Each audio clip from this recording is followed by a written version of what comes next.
В некотором царстве, в некотором государстве жил-был царь. Созвал он однажды всех своих придворных и приближенных и задал им такую задачу: «А достанет ли у кого из вас отваги добыть мне павлина, что смеется шелковой пряжей и плачет жемчужными зернами?» Мертвая тишина наступила в дворцовом зале. Вперед никто не выступил, голоса никто не подал. Тогда разгневался царь, ногами затопал и говорит своим сыновьям-царевичам: «Неужели в ваших жилах пересохла родовая кровь воинов? Что оторопели вы?» Стало стыдно царевичам. Собрались они с духом, подошли к царю и сказали: «Дорогой отец, мы все вместе непременно разыщем такого павлина». Обрадовался царь, крепко обнял своих 7 сыновей, велел принести для них мечи, щиты и другое оружие, благословил их и простился с ними. И отправились 7 царевичей на поиски павлина. Далеко уже зашли они, хоть и сами не знали, куда же им путь держать. Никто нигде о таком павлине не слыхивал. Наконец пришли они в темный лес. Среди леса увидели они диковинную хижину. Висела она между небом и землей. Старший царевич отважно шагнул к ней, и она стала опускаться ему прямо на голову. Царевич испугался и отбежал, а хижина тихонько опустилась на землю. Дверь была открыта, но ни у кого из царевичей не хватило смелости войти в хижину. Самый младший царевич был простоват. Вот братья и уговорили его войти внутрь. Вошел он и видит, сидит там отшельник. Весь ушел в глубокое размышление. Борода отросла до ступней, волосы с головы волнами разбежались по полу. Царевич стоял и молчал, но старец так и не выходил из своего раздумья. Тогда царевич омыл тело отшельника, расчесал ему волосы гребешком. В одном углу хижины он увидел горшочек с маслом, а в другом коренья и плоды. Он взял немного масла и стал натирать им лоб старца. Отшельник пришел в себя и сказал: «Сынок, я очень доволен тем, как ты позаботился обо мне. Проси за это, чего пожелаешь». Царевич попросил старца трижды пообещать, что тот исполнит его просьбу, и тогда уже начал: «Я царский сын. Мне и моим братьям отец поручил очень трудное дело. Научи нас, пожалуйста, как его выполнить». «А что это за дело?»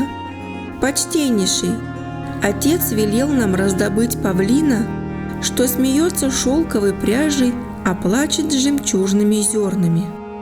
«Сынок, это дело непростое, трудное. Но ничего, я научу тебя, как найти павлина». Отшельник вынул коробочку с сурьмой, протянул ее царевичу и сказал: «Вот, бери. Подведешь себе этой сурьмой глаза, станешь невидимкой. Отправляйся с Богом, Он тебе во всем поможет». Только царевич вышел из хижины, братья набросились на него с расспросами, что он так долго там делал. Царевич показал им коробочку и сказал: «Братцы, в хижине живет отшельник. Он дал мне эту коробочку с сурьмой. Кто подведет себе ею глаза, станет невидимкой. Так это же волшебная коробочка. Ну-ка, отдай ее мне. Ты маленький, еще потеряешь», — сказал старший брат. Младший брат об обмане и хитрости понятия не имел. Он отдал коробочку старшему брату. Все за день устали и как легли, так и заснули. Старший брат не спал. Он тихонько разбудил всех своих братьев, кроме младшего, и они ушли из леса. Когда утром царевич раскрыл глаза и обнаружил, что братья ушли, он пригорюнился. Но что поделаешь? Собрался он с силами и тронулся в путь-дорогу. Через несколько дней он пришел в какой-то город. Там у царя была немая дочка. По улицам ходили глашатые с барабанами и громко кричали, что царевну выдаст царь замуж за того, кто заставит ее заговорить.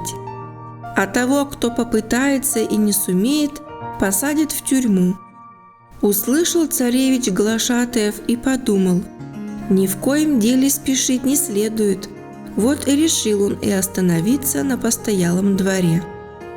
Как только хозяйка постоялого двора его увидела, сразу сказала: «Сынок, приходили сюда 6 царевичей, как 2 капли воды на тебя похожи. Пробовали они на царевне жениться, да не сумели заставить ее заговорить. Теперь они в тюрьме таятся». «Это мои братья», — сказал царевич, — «их-то я и разыскиваю. Не у тебя ли они свои вещи оставили?» «Вещи их здесь, в полной сохранности», — ответила хозяйка. Отблагодарил царевич и дал ей 5 золотых, а она дала ему вещи, среди них и коробочку с сурьмой. Тогда царевич спрашивает: «Ты давно живешь в этом городе и непременно знаешь, как заставить царевну заговорить?» Хозяйке хотелось, чтобы царевич еще раз щедро расплатился с ней, и она повела его в комнату, заперла дверь и сказала: «Сынок, наша немая царевна шахматы играть мастерица. Никто не может ее обыграть. Чуть только видит она, что дело к проигрышу идет, сразу делает знак своей кошке. А кошка ученая, подойдет, опрокинет светильник, да в потемках фигуры и пешки перемешает. Вот и получается, что царевна выигрывает, а смельчака, что играл с ней, сажают за решетку». Выведал тайну царевич, поймал мышь и стал ее приручать. Когда пришло время, он спрятал мышь в рукав, явился к воротам дворца и ударил в гонг. Царская стража сразу догадалась, опять какая-то птичка попалась. Царевича впустили и привели к царевне. По ее велению расставили шахматы. Вот остались они одни.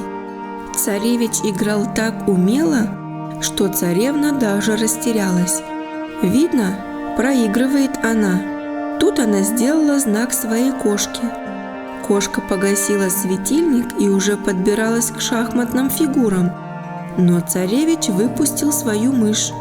Кошка за мышью. Да шахмат ли ей было? Царевна получила от царевича мат.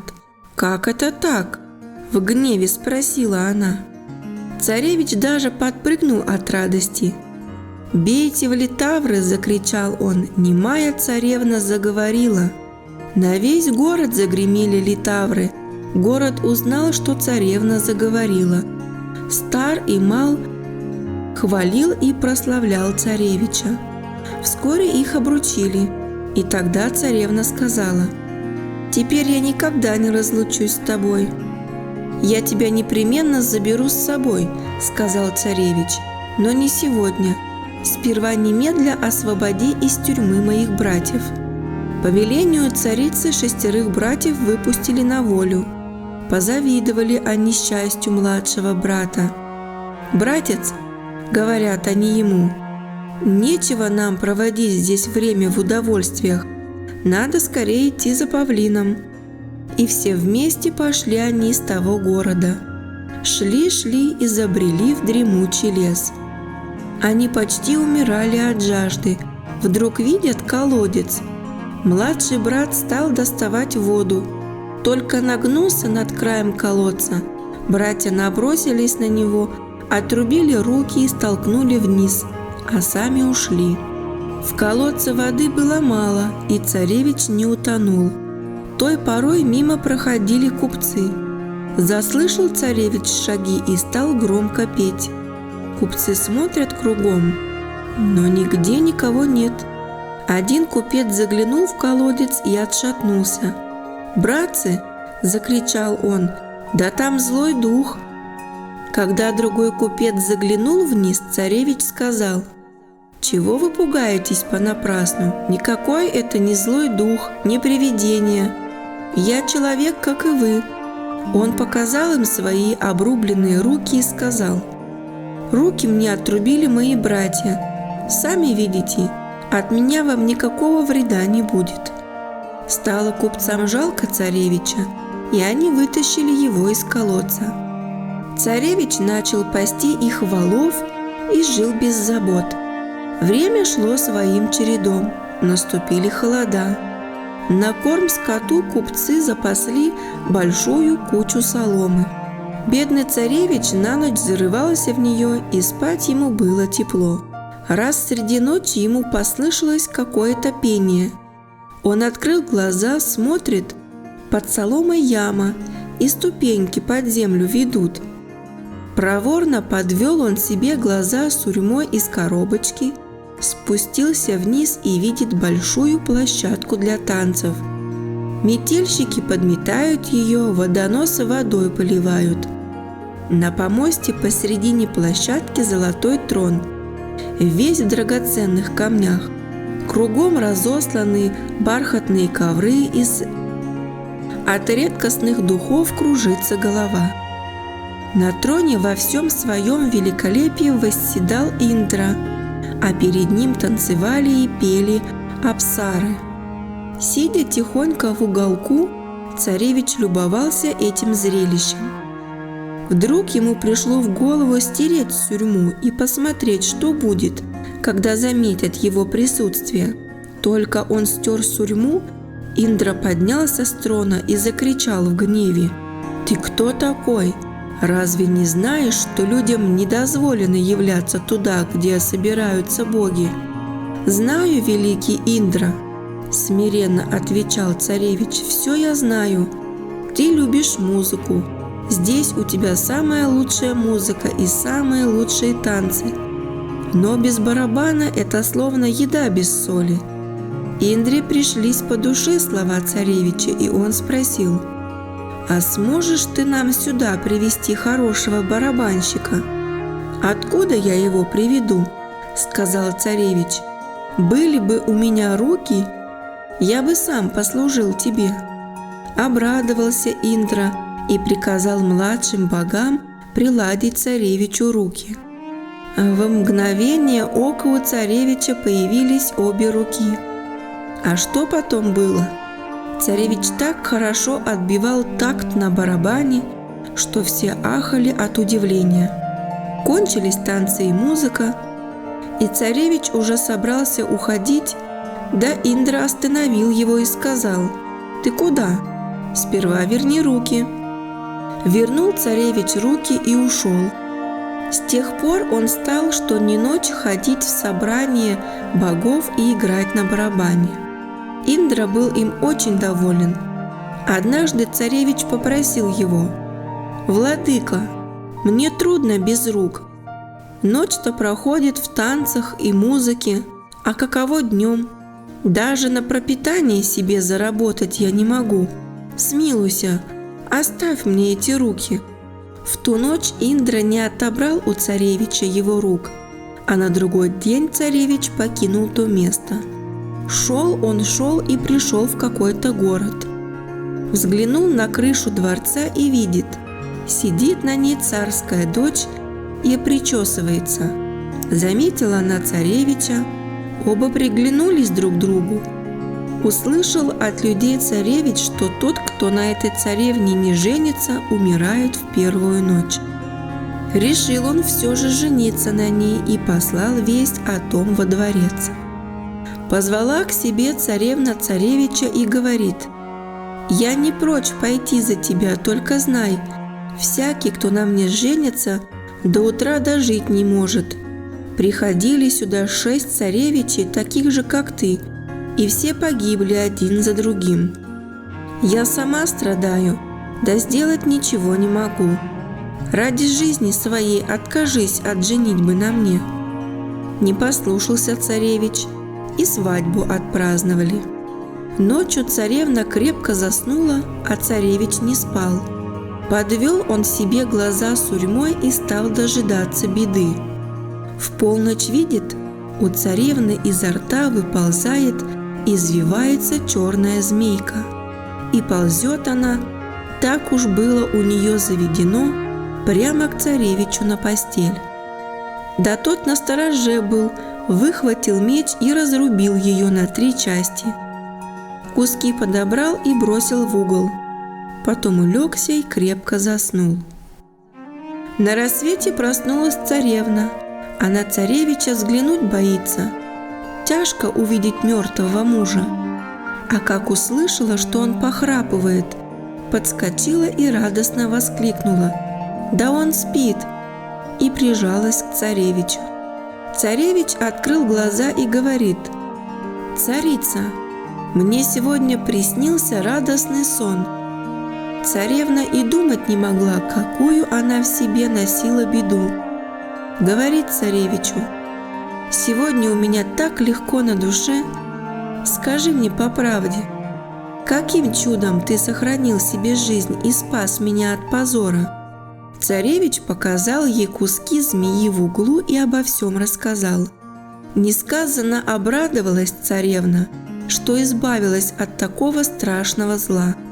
Она повела царевича в чулан и показала кости царевичей, что из-за нее стали жертвами черной змейки. Когда пришло время царевичу уходить, царевна собралась идти вместе с ним, но он сказал ей: «Я разыскиваю павлина, что смеется шелковой пряжей и плачет жемчужными зернами. Где он находится, я так и не знаю.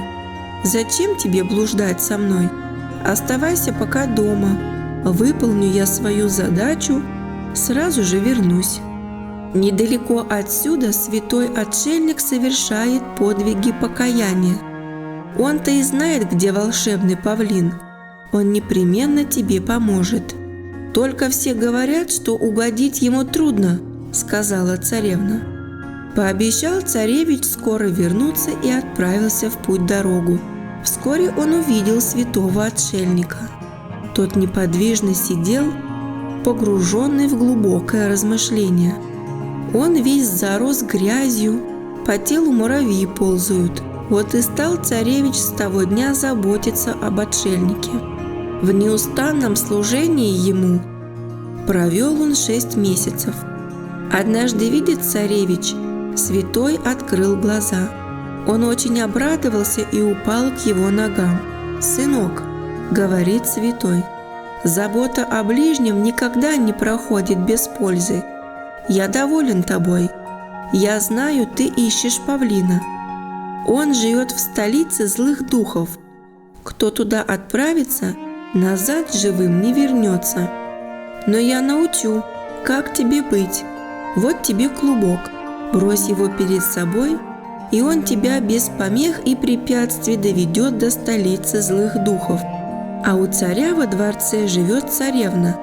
С ее помощью твое дело и устроится. Ступай без страха. С тобой мое благословение». Долго шел царевич вслед за клубком и, наконец, пришел в столицу злых духов. Подвел он глаза сурьмою, зашел в царский сад, забрался на дерево и начал срывать и есть яблоки.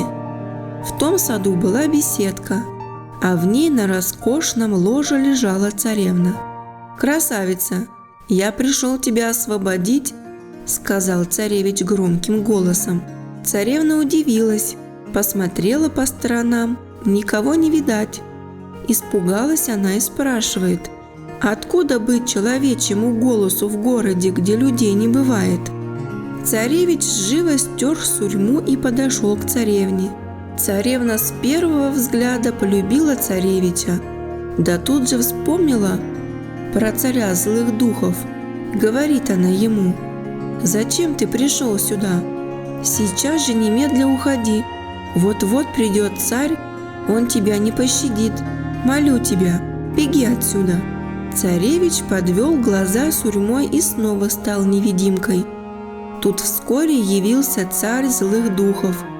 Царевна напоила его до пьяна, стала ласково перебирать его волосы, да и говорит: «Батюшка, ты уже стар, Если с тобой что приключится, как я останусь тут жить в одиночестве? Я совсем извелась от этой думы». Царь рассмеялся и отвечает: «Глупая, тоже может лишить меня жизни.